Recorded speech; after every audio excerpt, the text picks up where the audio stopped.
Yes people, welcome back to the channel for a brand new video where today I'm bringing you another edition of the What's Happened To series. So this is where I talk about maybe a player, a manager or a club and discuss maybe what's going wrong or maybe why they aren't achieving or doing well as they used to do. And today's video is going to be focusing on Jose Mourinho, which I'm sure you've guessed by the title. And there's a lot to cover, so before we get into that, make sure if you are new around here, make sure you give the video a like if you do enjoy the content. Subscribe if you're new around here and you like football content in general. And don't forget to click the notification bell so you don't miss an upload. It would be rude not to. But now that's done, let's talk football. Just thought I'd add a little disclaimer to this video before we get going.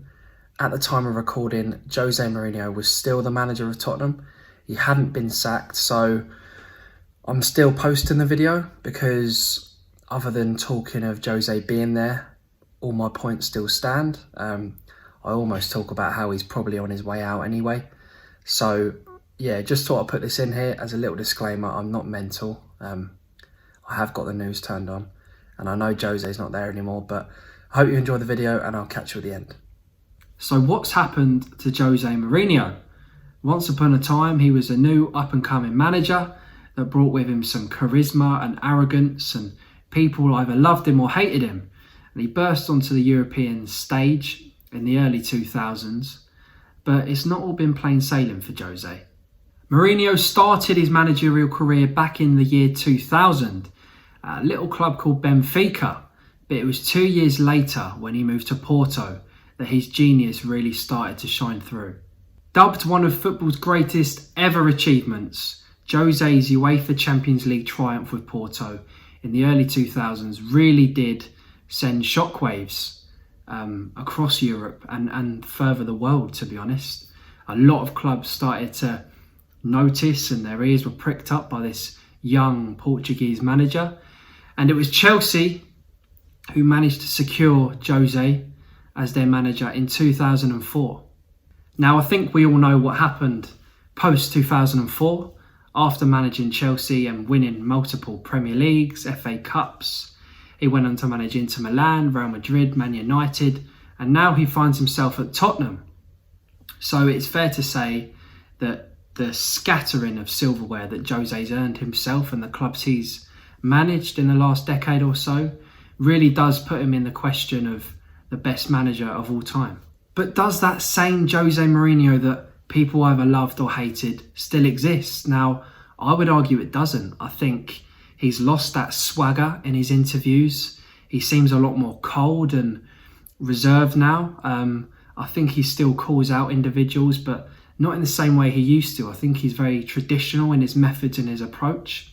And maybe the modern game has moved on. And I think it's fair to say that Jose is definitely still the same Jose at heart, but the way he actually interacts with the modern game has changed significantly. And I think he's a different man that stepped into the hot seat at Chelsea back in 2004.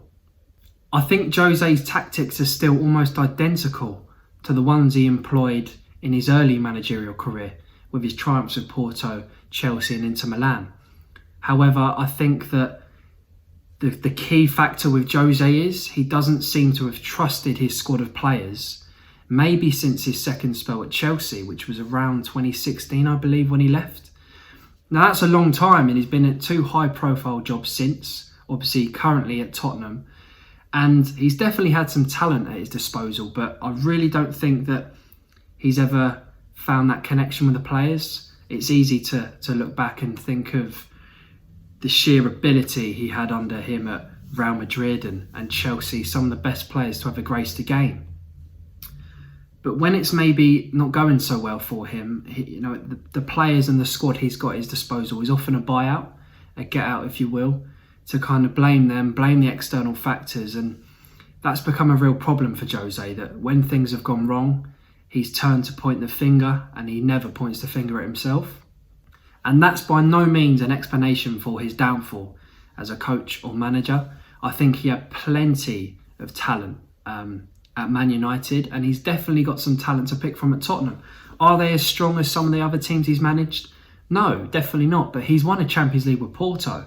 So anything is possible with him when the environment is right and set up for him. But this older, more kind of critical and cold Jose doesn't seem to suit that. And you can really see the unrest with some players. It was Paul Pogba recently who's kind of come out and made comments about his relationship with Ollie and comparing it to Jose. There was that infamous training ground bust-up where Pogba goes to shake Mourinho's hand or acknowledge him at training, and Mourinho clearly says something and Pogba doesn't like it. And that's one of many occasions, especially in the last two jobs, where he's been calling people out, but maybe not for the better of the player, but just as an excuse to call someone out. So that unrest is really clear to see, and it's kind of a fragile environment. Whenever Jose comes in, I think first of all, he galvanises that camp. You know, as he walks in the room, it's Jose Mourinho, a serial winner. You know, he's won everything there is to win across multiple leagues. His CV is so impressive. You know, he'd rival Sir Alex Ferguson potentially as one of the best managers of all time, because he's done it with no money, he's done it with money. But then I think that respect or that relationship quickly breaks down. You know, Jose's methods are fairly negative, are fairly defensive. But when things are good, when you're winning trophies and winning games, it's a compromise that fans are willing to accept. You know, negative football, defensive-minded football, but we're successful, we're winning trophies, we play on the counter, that's fine. A lot of big clubs tend to play on the counter now. It's just the way football goes. But then when things start to go bad, and suddenly you're not winning games, and the trophy cabinet's a little bit empty, then questions start being asked. Fans start getting frustrated because suddenly the tactics and the play style is boring and poor to watch, live and on TV, and then you're not winning things as well, and that's where the problem begins. The pairing of Jose and Tottenham was always an interesting proposition.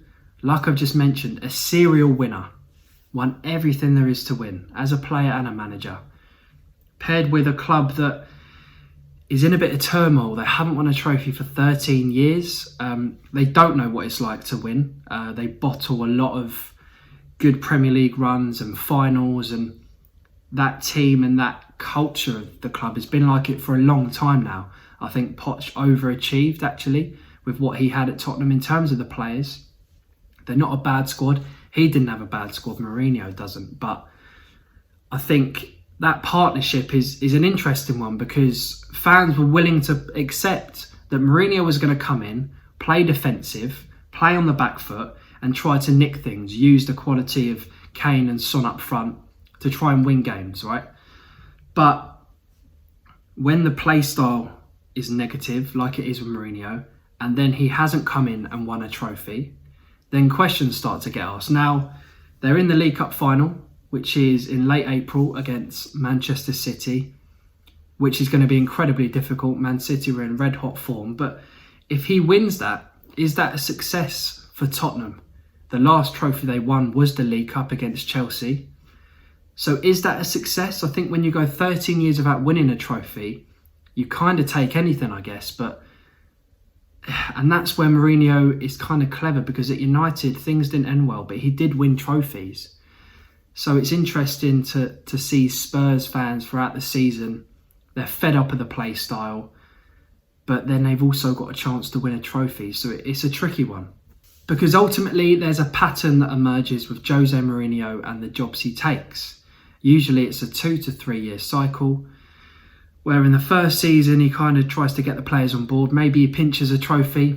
The next season's where he proper goes for it, tries to bring in a few of his own transfers. And then normally towards the end of the second or the third season, he's ultimately sacked. And that seems to be a very consistent life cycle with Jose. So it's going to be interesting to see if that cycle is broken with Spurs. You know, will they stick with him? They're not trying to build a project. They brought Jose in to win a trophy. It's a short-term fix, nothing more. Maybe it was in the early 2000s when he was new and, you know, kind of this new enigma in European football. And it's like, wow, what can this guy actually do? But everyone knows Jose now. He's kind of very happy with the way things go. He doesn't mind jumping from job to job, you know. Didn't care about going to Tottenham after being at Chelsea. And he said in an interview, well, I was sacked, but if you're really a Chelsea man, you don't do that to a rival, just as if it was Man United to Liverpool. It just doesn't happen. So he's not one to really get bogged down in emotion too much. Like I said, he's a bit more cold now. But that's the Jose Mourinho cycle, although successful, almost Abramovich kind of in his way of recycling managers, the way Jose goes from club to club. It's been effective. He's won stuff. But yeah, as a Tottenham fan, if he leaves next season or maybe the end of this season and he hasn't won anything, what was the point? You know, there was nothing gained from it. So it's an interesting one. Jose was arguably one of the best man managers in the world, if not the best, early on in his career. There's stories of Chelsea players who have come out and said that the night before a big game they'd receive a phone call and Jose would be like, just need to make sure you're okay. You know, you're my biggest player for tomorrow. I need you to be on your game. You know, you're so important to me. You're the most important aspect of this team. And then they go into the dressing room the day after, oh, Jose rang me last night. Gave me a pep talk. It's brilliant. I'm buzzing. And then 3-4 other players will go, oh, he did it to me as well. So his touch was golden and it worked. And people really bought into his methods. But like I said, when you start to derail and the performances aren't getting the results and suddenly the football is still the same, that's where people lose faith. And then, like I said about calling out players, Luke Shaw is a notable example. I wouldn't say struggle with his weight because I don't think that's fair, but Luke Shaw's had some awful injuries, probably career-ending injuries that he's come back from, which is amazing. He's naturally a stocky bloke. You know, he's not an athletic, skinny guy. Simple as that. He's just not his build. So Mourinho to call him overweight and openly in press conferences call him out on that, I think is really damaging. And that kind of mentality and approach toward things, paired with the modern day game and the modern day player, where they're probably a little bit more sensitive. You know, the rise of social media, everything's so accessible now. And I don't think he's moved with the times, either with his tactics or his approach. And I think that's his downfall. He doesn't really understand the modern day player and he's never given it a chance. Instead, he just rejects it and pushes it away and then causes diversion in the dressing room. And I don't really understand why he'd do that. He's a really intelligent man, but I don't think he's really understood the modern game or tried to move with it because he's who he is and he's been so successful, he can kind of do what he wants. Now, don't get me wrong, Jose is one of the most successful managers of all time. Like I said, he's always in that conversation. But I think he's finished. Unwilling to change with the times and still stubborn in his tactics and his approach. The game's progressed, the game has developed, it's evolved, and Jose hasn't. As a top manager, you need to be able to adapt and evolve after your downfalls. And Mourinho bounces back for sure, but still continues to play the same kind of football, and the way he is with players he's very stubborn. You know, he's a kind of stickler for tradition, and like I said, that used to work, but I feel like unless he's willing to change, the game's going to carry on evolving and Mourinho is going to live in the past. So as a Chelsea fan, I didn't mind seeing Mourinho go to Tottenham because I didn't think he'd be a success there. I thought he might pinch him a trophy, maybe an FA Cup, a League Cup, but, you know, Tottenham can have that one. You know, it's not really a threat, and I think that's the thing. Someone as big as Jose Mourinho going to another team, when it doesn't bother rival fans, I think that says it all.